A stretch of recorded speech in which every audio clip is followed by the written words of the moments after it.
innovation, Lepido, is the world's first heavy-duty heat exchanger, developed specifically for polluted exhaust air. It makes energy recovery in hostile environments not only possible, but also profitable. And we are here today to show you what happens if you use standard equipment in extreme environments.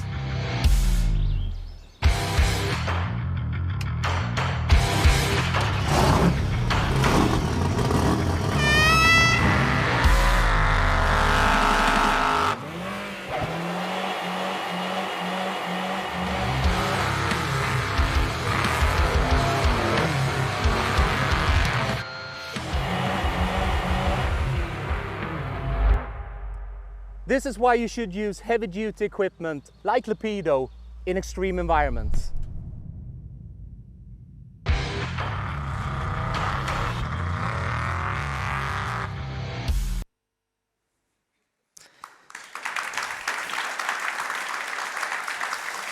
We are now joined by Nils Lekeberg, the Vice President and founder at the award-winning green tech company Enjay Systems. So welcome, Nils. That was quite a film. Thank you. Yeah, it's fun to run donuts. Yeah, really good. So in the film, can't forget about film, you're using examples of monster trucks versus passenger cars. And I wonder, I mean, how does this illustrate or even explain your Lepido heat exchange system? Yeah, it is perhaps a bit weird as a green tech company to have a monster truck. It's perhaps not the thing you'd expect. But actually, it's very hard to get through in a communication society today. You have 0.4 of a second to get your attention, and then you need to get them to keep looking, basically. So this is our attempt to visualize that if you have a heavy-duty challenge, you need to use heavy-duty equipment. Yeah, so it's not that strange that the HVAC industry has spent considerable time and resources to try to solve this issue, which is that in polluted airstreams today, it's not possible to get the energy recovered because the pollutants basically destroy the technical equipment. And they've had to deploy standard Volkswagen Polos where they needed our monster truck, basically. So that's the story behind it. Yeah, I like it. What's a good explanation? Thanks for that. So I know that you have also been installing your Lepido heat exchange system in new build Burger King restaurants all across Scandinavia. And I mean, can you tell me a little bit how that came about and what the results were from that? Yeah. So when we saw in our test rig that the prototype worked, with the background we had with knowing that the HVAC industry has looked for decades for a solution, we knew that, okay, to convince people, we really need to make sure that this is sound and we need a really good reference. So we went for boom or bust and contacted what is known as the hopeless case, Burger King, because their open grill means that they have not just grease as pollutant, but also soot. And it looks as if the interior of those ventilation systems that you've put tarmac on them, basically. So it just kills all the technical equipment. So we went for a franchisee, convinced them to try it. And then Burger King Scandinavia contacted us and said, hey, what's going on? Our franchisees never do anything unless we force them, and we haven't forced them, so what's that? And then they went on to do their own pilot in Östersund, and from there, autumn 2019, we became standard with Burger King. And then obviously COVID hit, but yeah. So. That's another story. It's another panel, I guess. So you spoke a little bit about the conditions. I think it becomes quite clear now when we speak that Lepido, it really helps with sustainability. But I believe it also saves your customers money, right? So are your customers, or not your customers, but also the restaurants, I mean, are they doing it for the optics, or is it for the cost savings, or is it a little bit of both? Yeah, so I think all the green tech startups today that really have success right now, we need to deliver on both economics, sustainability, and ease of operation. If you can't tick all those boxes, you might have success later, but not now. So the customer really doesn't have to choose. We state boldly, perhaps, that the more money our customers save, the bigger the environmental impact. So even if you're a climate change denier, you might end up being a client of ours, because even if you just want the monetary saving, you'll have to take the environmental saving as well. Yeah. So, I mean, if we now think in real and very tangible terms, we're here today at this wonderful hotel, which obviously has restaurants. So how could your heat exchange system help the Nordic Choice Hotel restaurants? Yeah, so it's on those three. So it's sustainability, it's money, and ease of operation. So, but if we stay with energy first, because that's how the money saving comes in. So returning already used heating from kitchen machinery and ventilation that's already been heated once, to not just let that out straight out, but capture that energy. So if I haven't looked in detail here, but let's say for a normal restaurant, it's like 100,000 kilowatt hours a year.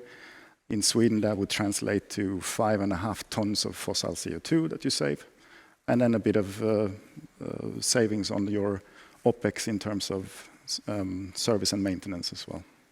You know your numbers. That's really good. That's really good. Without really knowing, I think you know a lot. Now, as you're progressing now and continue to really deploy this great solution, will IoT now play a more and more important role for both your own and your customers' businesses? Yes, is the short answer to that. But I think maybe perhaps a bit differently from the others that we've heard today, our IoT demand is mainly right now driven by our customers and what they sort of need. It's not that we technically actually need it at this point, but we've prepared for the future, what we think is coming. So, and it's basically two drivers. One is that the real estate owners, when they build new today, they've gone from being very focused on capex, so build cheaply, to realizing that, hey, that's actually not very good. We're going to, in some cases, we're going to operate this building for 50 years. So OPEX is sort of important. So, and when you go through that process of turning from CapEx only to, or only, but at least a lot more focus on OPEX, is that you need to know what you're doing.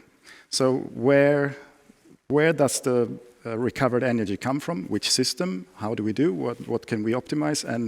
And where are the tweaks to that? So that's the one thing. And then the other thing is that in general, society is moving from, okay, I buy this and I pay it, to a monthly cost base, basically. Yeah. And we see that coming in slowly, perhaps, but more and more you think about, okay, so if the OPEX is the thing and I have this existing house, can I go without the investment and directly to saving on a monthly basis, because I've basically taken down the energy consumption more than it costs me to get that new technology in. So as a service and IoT ready. Yeah, and then basically it's data, it's early warnings, it's push new software out to the control systems, and all of that obviously is totally impossible if we don't have IoT. So if we would now zoom out just a little bit and looking at it all from a more international perspective, I would say, it is a fact that some countries have greener energy sources than others. So how does this fact impact the results? So there's at least two aspects of this as well. So one is that if we're to reach the net zero emissions by 2030, the biggest challenge is to make buildings more energy efficient.